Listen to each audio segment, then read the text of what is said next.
Welcome to the Pipeline award-winning show. As always, I am your host, Jason Gibbs. You can find me on Twitter at Pipeline_. You can find me coming to your screens right now. Week 10 college football. We're going to get right to it. Halloween, which let me bring in my guy Roy.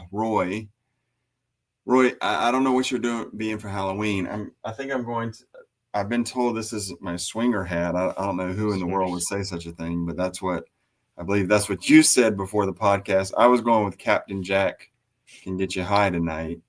Well, the pineapple color on the emblem got me going. That means something. Yeah. Like, I don't even know where I got this at. I think I won it somewhere at some like fair or some contest or whatever. Anyway, maybe I'll wear it. We're gonna get into Halloween. We're gonna get right into Christmas season. I know you're a November 1st Christmas guy like I am. I can hear the excitement in your grumbles. Yes. But how about we start with our favorite college football? Week 10. I can't believe the season's slipping away so fast. It's so good. And week 10, Halloween night, no less. Something scary in the cards for Memphis at your Rice Owls. I know Memphis totally torpedoed your parlay last week, but actually I should have even said, look, the cinnamon salad's gone. What am I down to? Like a cinnamon crouton, maybe? I'm not even sure. Captain Jack will get you high tonight. But Memphis, we talked about this game last award-winning podcast, and we really thought USF were going to handle them. USF was absolutely handling Memphis in every situation, every which way possible. And then I guess they didn't get the memo that the games now, I guess it's a new college football rule. The games are actually 4 quarters long. So they quit after the third quarter and thought they had it. And that wasn't true. Torpedoing your parlay before it could even get off the ground. But Memphis coming off a high win, going into Rice, 2 touchdown favorites. What could go wrong? Yeah, I mean, look, you can't bet against Memphis. That's what I learned last week. So that's what I'm going to go with. Which is exactly why I'm betting against Memphis this week. This is the problem.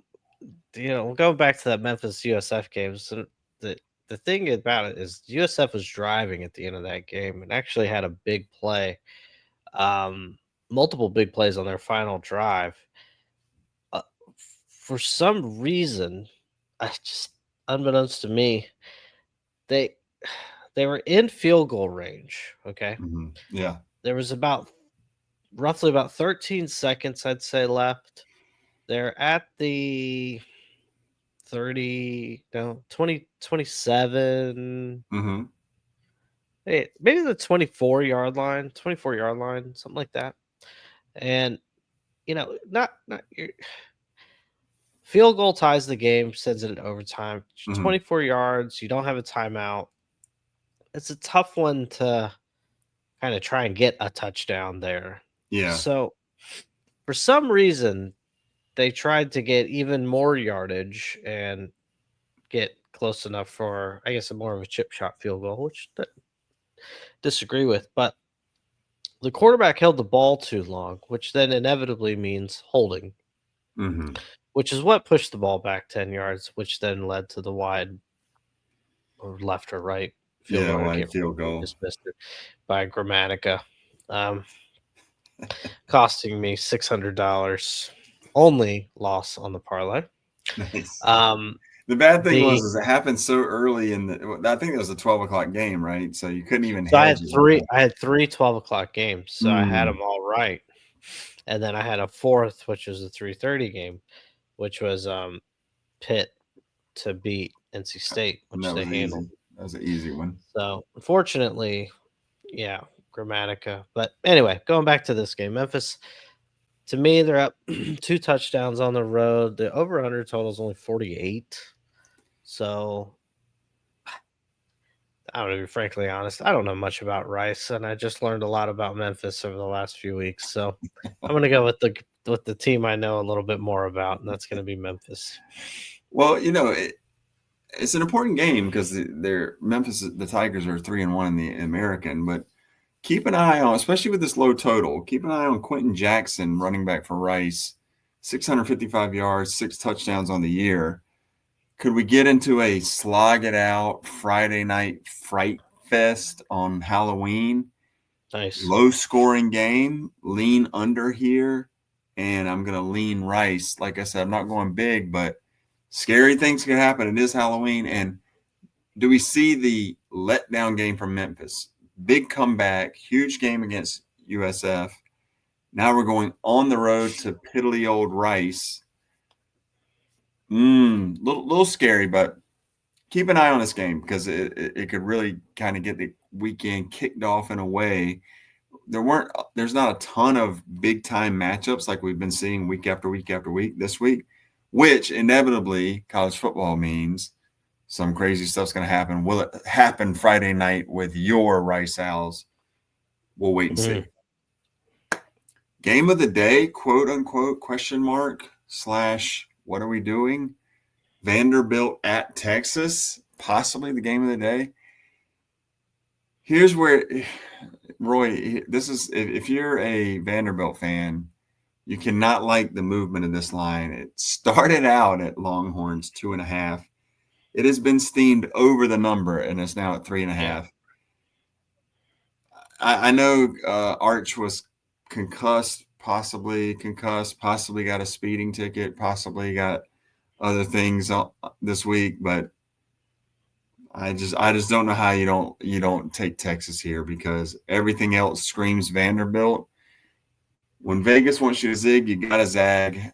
I'm looking at Arch and this. Think about this. This would kind of rescue Texas this season. They've already semi-rescued it with the way they came back against Mississippi State. Now, if they put a top 10 win feather in their cap, I can hear the echoes of Joe Tessitore saying Texas is back, folks. They might be back after this game. I would say that I was not very impressed with Vanderbilt last week. They had a lot of opportunities against Missouri, and it felt like, I know they ended up coming out and winning that game by a yard, but it felt like the moment was almost too big for them, which is very odd because it was just a home game against, a very good Missouri thing. But I think all the pageantry, the game day, and all that stuff, I don't know. I was expecting a little bit more oomph from them. Now, that's a credit to maybe Missouri's defense.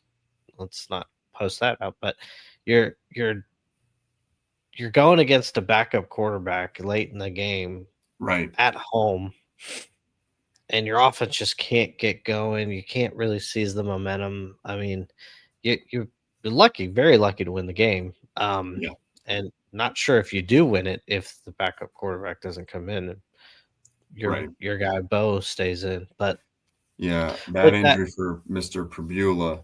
Yeah. I don't know if I would say the moment was too big for him. I might say I think they kind of got caught reading their own headlines a little bit. Yeah.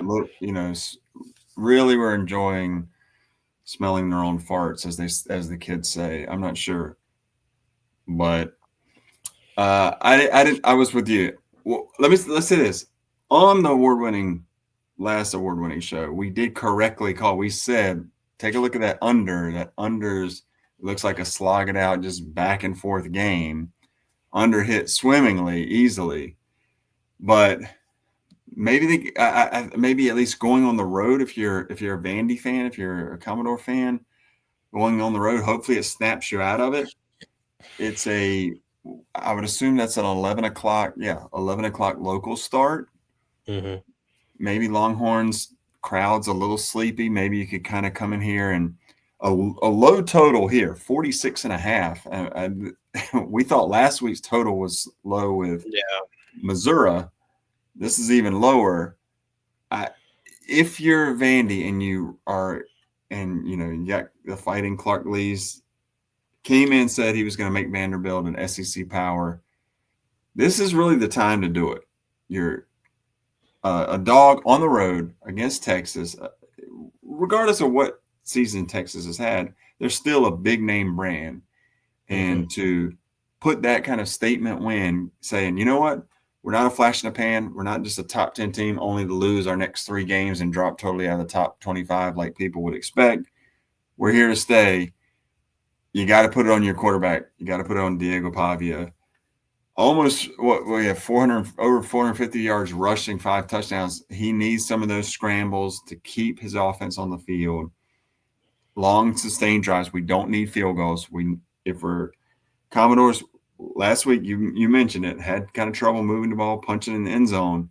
We need some touchdowns here, but I just don't. I betting wise, I got to go Texas. I hopefully if you're lucky, maybe you snapped up the Longhorns early and you come back on the other side now with the Commodores, hoping for a 3-point Texas victory and a double payout, a Roy special, sometimes triple payout. But I'm going Longhorns here just solely based on the numbers. I don't think you can go wrong with that. I mean, like you said, everything is pointing of sticking with Vanderbilt, higher ranked team. Obviously the Texas noise that's coming around this week.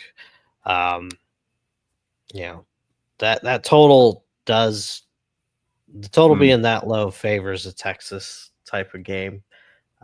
Even though I know they scored that many points in the fourth quarter to Mississippi State, it felt like, but the yeah, you just got to lean Texas here. I mean, from a value standpoint, I guess you could go Vanderbilt money line and hope they get a fast start, and then yeah, maybe get a hedge. But yeah, get a hedge. Yeah. that would be the only kind of Vandy play I would go is just take the initial value and hope for a fast, quick play. So the 3:30 game, of course, the world's largest outdoor cocktail party. We got Georgia, Florida. This game preseason looked like this was going to be a titanic matchup. That is not the case. Florida did not live up to its billing. Georgia has only one loss, and that is a 3-point loss to Alabama. Uh, I mean, it's hard to know exactly what you're going to get out of Florida for the rest of the year. The line's only 7.5, but I think I would probably lean Georgia.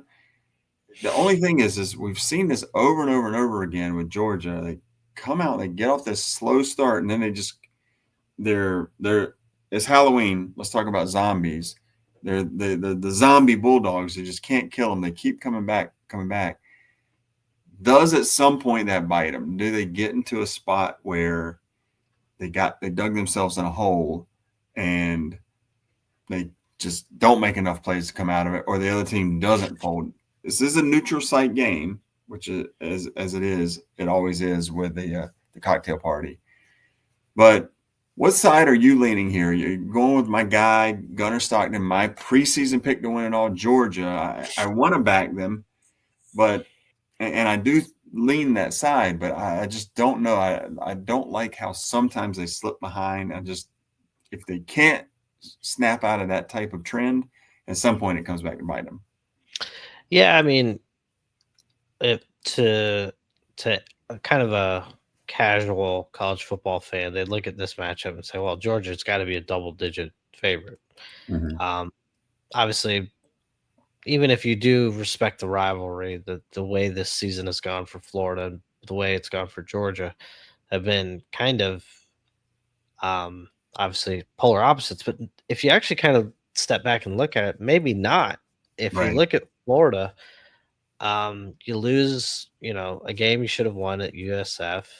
Mm-hmm. Your quarterback throws 47 interceptions on the road to LSU. And you only lost by 10, You only lost by 10. which You're isn't bad for 47 interceptions. That's exactly. you're Yeah, staying in the game at that point.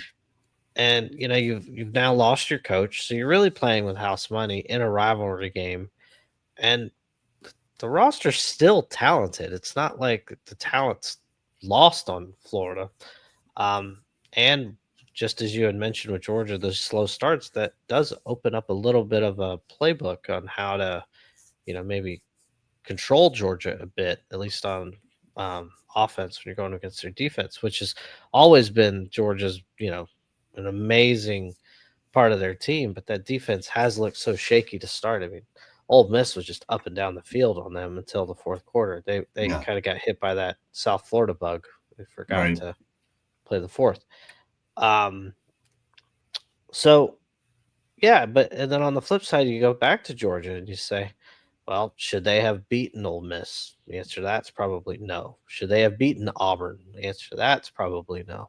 Hmm. Um, give or take. So, where it's been a little bit of Should they unlucky have for beaten Florida, Tennessee? Should they beat? right? Yes, Should that's they beat probably no. Tennessee? So you where it's been unlucky for Florida, it's actually been pretty fortunate for Georgia. So the line here at 7.5 kind of makes me want to lean towards the Gators in a Hmm. rivalry game that kind of playing with house money. Always be afraid of a team that has nothing to lose. And nothing to lose, especially when you think about some of those older Spurrier teams when they had Yeah. nothing to lose, you were going to get the kitchen sink. The punter can go ahead and sit on the bench because he's not getting off. They're going Yeah. for it every time. 4th and 21 doesn't matter. He's coming up with something, but will be interesting. And like I said, the zombie Bulldogs have escaped so far this year. Will there be a Halloween hangover for them? Remains to be seen.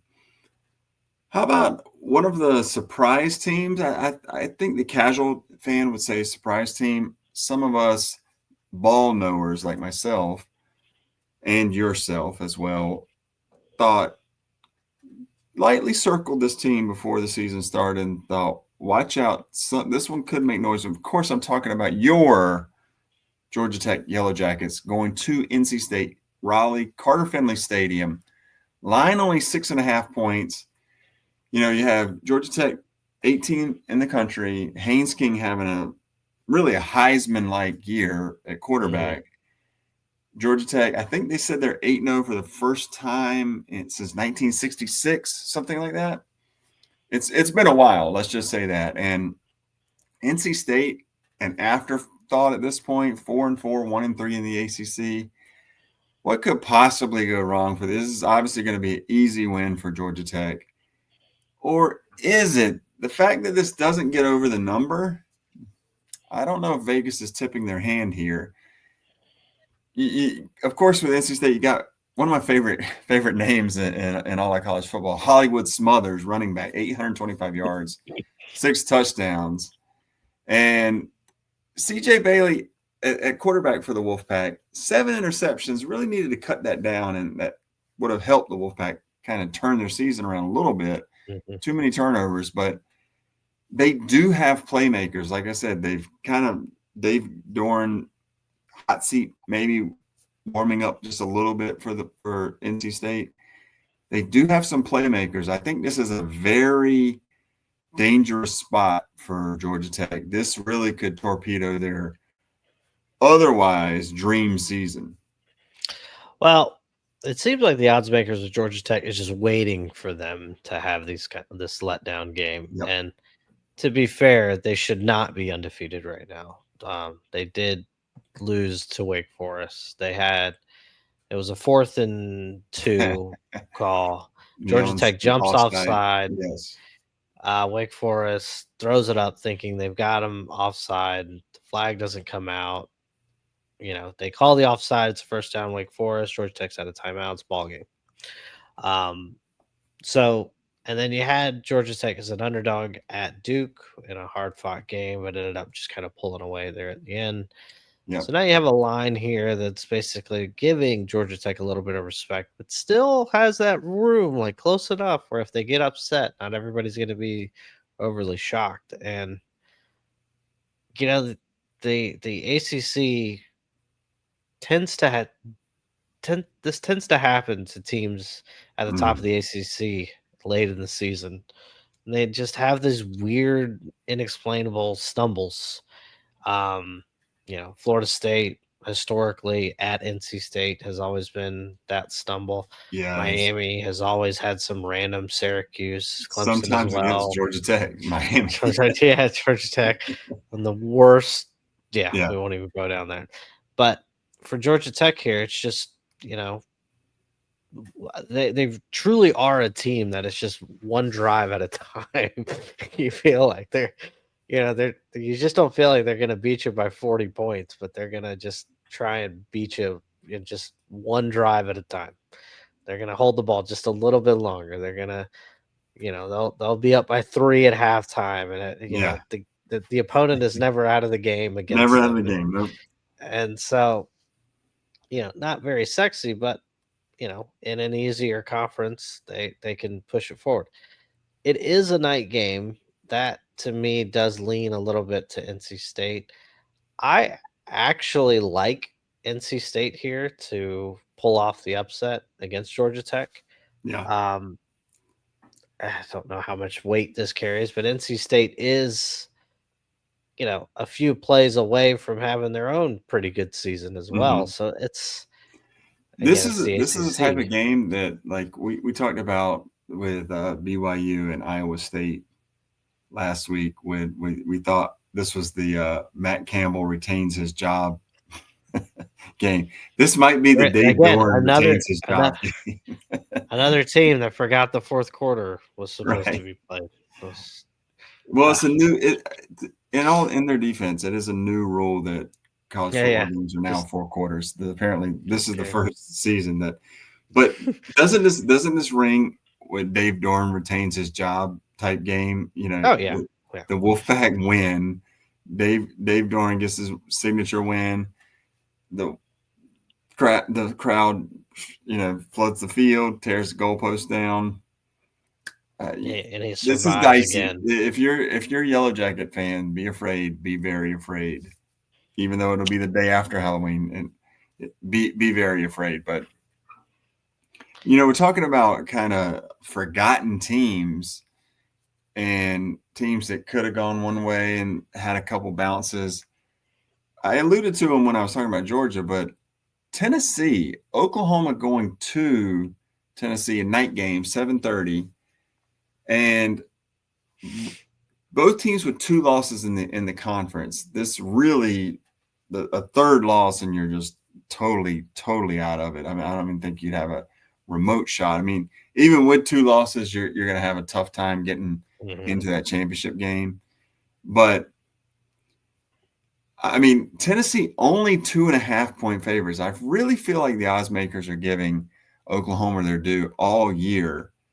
Sometimes when I felt like maybe they didn't quite deserve it, but being less than a field goal at Tennessee at night, I don't know. I would have just in the dark, I would have gone with Tennessee, but that gives me a little pause right there. The fact that they're giving them that much respect. Maybe I'm overthinking it. Maybe it's a simple Josh Heupel's going to get Aguilar going against that tough Oklahoma defense and some of those playmakers on the outside for Tennessee, some of those wide receivers, Brazel and Bishop at running back as well.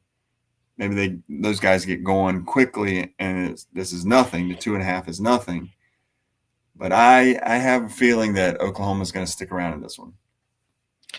Yeah, this one really is puzzling to me because if you have a line that's 2.5, that means you are thinking Oklahoma obviously is going to keep it close. Obviously with 2.5 at Tennessee, but then you have the point total at 55 plus. So it's like it's not really, if it's a track meet, that really doesn't favor Oklahoma because they Yeah, do that need their defense to step in. So it just feels very odd, these both the way lines this is. agree. Yeah. Yeah. The It's it, if it was going to be Tennessee 2.5, I would think it's a lower total, and if it right. was going to be whatever, it'd be a little bit higher of a total if their Yeah. spread was a little more. I mean, if you go with the, I don't know if you could quite do this in college, but if you go with the standard NFL home field is 3 points, you would say Oklahoma is a half-point favorite on a neutral field. That's surprising to me. I don't know if I believe in them as much as the odds maker, but literally week after week after week, they're getting that respect. So Yeah. listen, Vegas wasn't built on winners. They're built on losers for people underestimating team like Oklahoma. So I'm going to kind of begrudgingly say Oklahoma plus 2.5 here. That's really going against my instinct because I just felt like Tennessee could come out and move the ball. We have seen them move the ball on. I know Georgia's defense isn't as elite as it's been in years past, but they easily move the ball in Georgia's defense. And and they had a slog it out game at Kentucky, like every seemingly SEC team has when they go to Lexington. But I would have thought Tennessee the spread was a little bit bigger, and the fact that it's not, it's gonna make me lean the Sooners. Yeah, I mean, the only thing I could think here that Vegas is banking on is it's just one more week removed from a tears injury and a surgery. And Mm, um, so maybe they're just putting that much weight that with that defense and one more week of healthy here. I mean, Ole Miss, the Ole Miss OU game was very good last week. It was a slug 'em out. hmm. Game could have gone either way, of course. Yeah.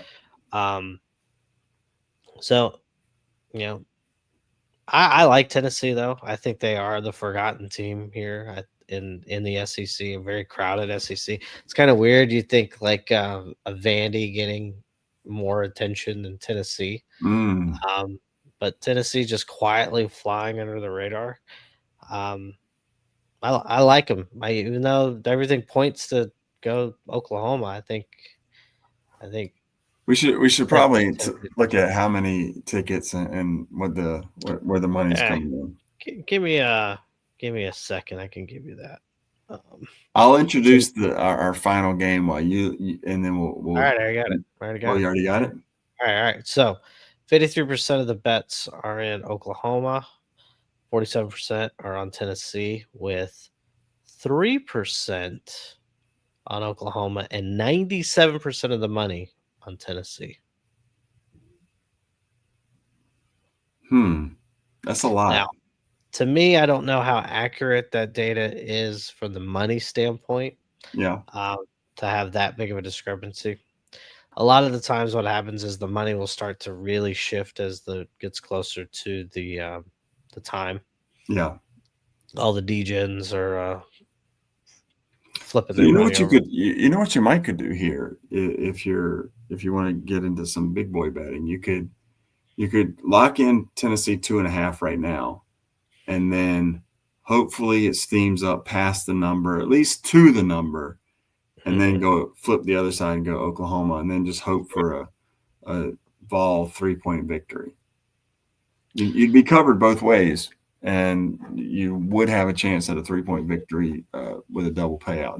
That would be my suggestion, especially if that money total is accurate, because it should at that point start to move.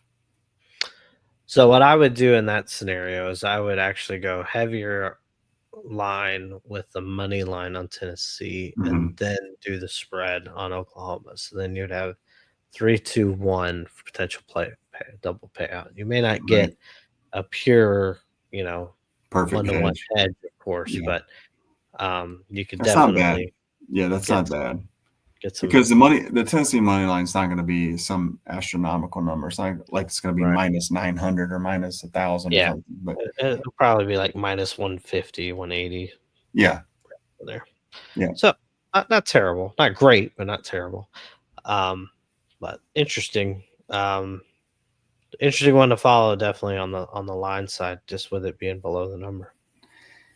Let's close out the night with those wacky Utahns. How do you say people from Utah? Utahns?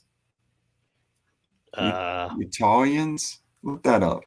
Get yeah, Pipeline stats and info on that ASAP. But Cincinnati, ranked you, Cincinnati, no less, 5-0 in the Big 12 versus only 3-2 Utah in the Big 12. And guess what? Utah's 10.5 point favorites. Now, if like Utan, Utahn, wow. Utan. So Official nickname of citizens of Utah is Utan. Utahn. Uh, a Utan, wait, Uten, wait, hold on a second. Hold on a second. Uten. My head just fell off. Are you saying it's Utahn? Yes, That blew my mind. Holy crap. it's Utah, right? Of course, it's gonna do That's some. true. You Those know, wacky Utahns. Utan, Utahns. Utan. If there's not a crouton company that has started that in Utah, come on, Utah guys. and crouton. Yeah. Oh man, everything's working out. Or a Chinese, Utah wontons.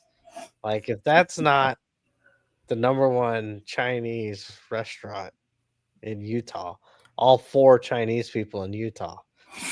I mean, What about a futon Utah dude, futon? see? Now we're in Can't stop, furniture. won't stop. So there's This somebody is a watching perfect our show game. right now that is furiously saving URL, buying, snapping up URLs, and putting down some intellectual property and The, getting some stuff the in some copyrights to. the People's Party of or China is definitely watching us to survey us. They are keen in on this. They're like, we could open a store that is both a restaurant, a furniture store, and a random bakery that only sells croutons in Utah, And then and work continue from the inside continue out. our spy operation. Thanks to our plucky podcast, but Yeah, she's like, man, I used to make the money off these guys. Now I'm making a business. they're probably taking our betting advice too because it's infallible.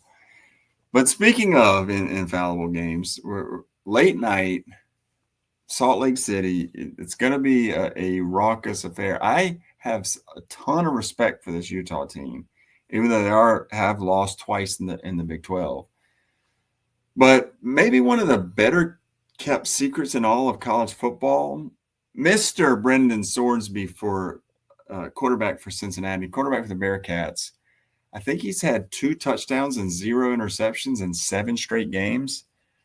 Really solid player, but this line, I just, to me, this is a late night game at Utah. I know Cincy's 7-1. I know they're undefeated in the Big 12. I just see a Ute romped at nighttime. It does feel that way. I mean, Utah looked amazing last week against Colorado, and I mean, absolutely domination there. Uh, the guy just wins, Yeah, the coach winning, he just wins, and he'll win his way, and I it's think isn't he like the third most tenured coach in the country, something like that. He's up there at this point. yeah, yeah. I think it's like it's Ferentz from Iowa Mm-hmm. and the late great Eddie Robinson still there at Grambling. I know it. And then Is that true? no, God, he passed away, man. Come on. But he's You, still the coach. He's you just passed sold that away. so well. I was like, what? I am like way off. If you sold, can't believe. Don't worry, this is getting edited out. Don't worry. Yes, all I right. can't have that bad of a faux pas. But We have a lot of respect for Eddie Robinson. But absolutely, the no, he definitely lasted longer than Urban Meyer at Jacksonville. And so it's an amazing story to be, still there at Utah doing what he's doing and winning, right? They were a preseason Big 12 champion yeah. by ESPN. And it looks like they could very well be on their way there. I mean, outside of that BYU uh pesky team. But the thing about this team, they just win in different ways. Like they can do a slugfest, they can do a Mm. uh, spread them out, fun and gun type stuff, and it's just they're a quality team, and it's kind of shocking that they have 2 losses. I mean, one of them, of course, to their rival. Those are always toss Yeah, ups, tough if you game, will. and And then, that was in Provo too. So yeah, and Texas Tech I will say to this: me, that's going to be. I know a lot of we're going to focus a lot on SEC and maybe even the Indiana, Oregon when we talk about best wins of the year. Texas Tech going into Utah should get a lot of fanfare. It's not going to because it's the Big 12 and a lot of the casuals aren't going to give it its due. But they didn't just go in and win; they just went in and manhandled them. And that's like you said, it's not really something that happens at Utah. And this is a dicey game because let's look at the Big 12 for a second. We have BYU and Cincy at 5-0. So if the Bearcats want to keep up with the Hmm. Cougs, they're going to need to win because Hmm. both teams are 5-0. Second tier, Texas Tech, Houston, 4-1. Third tier, now we have a cluster of teams. We have the Utes, Sun Devils, Wildcats, and Horned Frogs, all at 3-2. Utah cannot afford to lose this game at all. They have a Hmm. big spread, like we said, 10.5.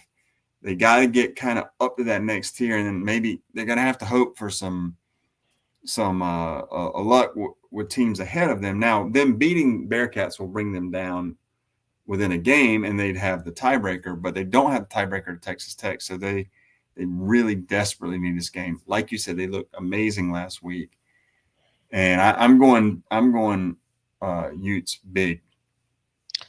It's a 10.5 line, which is just a little ridiculous given, Cincinnati high ranked team. Obviously, since he's not going to get a lot of Mhm. fanfare, but I mean, 10.5 is a lot. So Vegas is basically begging you to say Cincinnati covers, Right, which to me is kind of goes back to that Indiana type feel we did a couple weeks ago. Or was that last week? UCLA. UCLA last week, Yeah, they just 56-6 absolutely final romped score, them. which we were all over that one. That's how I bet enough money to get the Get a salmon haircut. salad trimmed. Yeah, Yeah. that's why The I'm covering up with Captain Jack tonight. But let me say on the this: Go ahead. Cincinnati, the highest scoring team in the Big 12. Utah, the second stingiest defense in the Big 12. So, and they're the let me see, third highest scoring offense behind, of course, Cincinnati and then Texas Tech. So Yeah, I don't know. I'm gonna go I back. like the Utes here. Yeah, I'm gonna go back to the Utah Texas Tech game, and I think a big part of that was not really knowing Texas Tech was for real, and so them being a team that definitely is strong. Um, that kickoff time being at noon at Utah is just Noon yeah, Eastern time. Yeah, travesty. It's a travesty, and so yeah. to It was one me, of those. I think it's one of those TV contracts kind of interfered with a making a good game great yeah, I situations. I'd agree, and so I'm wondering if that had a play into it, and then on the flip side with this game you now have a 10 o'clock Eastern kickoff. And, Ohio, Cincinnati is not exactly West Coast. So Right. you've got this team traveling to kind of, granted, not terribly diff- big change in the time, but at a 10 o'clock kickoff, Yeah. that, I mean, that's not your norm for Cincinnati. They're used to the noon to 3:30 slots. So Right. Yeah. Not a ton of night games, especially that late for Cincinnati. So yeah, this is to me Vegas just say, hey, look at this higher ranked team getting all these points. Isn't this a nice shiny gold thing that you want yeah, to pick? Nah, I've seen this song and dance too many times. Utes in a romp, and they keep the pace and to try not fall further behind in that tight Big 12 race. But listen, I think that's going to do it. Everybody want to wish you happy Halloween, and what is November 1st? All Saints Day. Happy Saints Day, of course. Happy mhm, first day of Christmas season day, mm. and we'll see you guys next time on the Pipeline Award-winning show.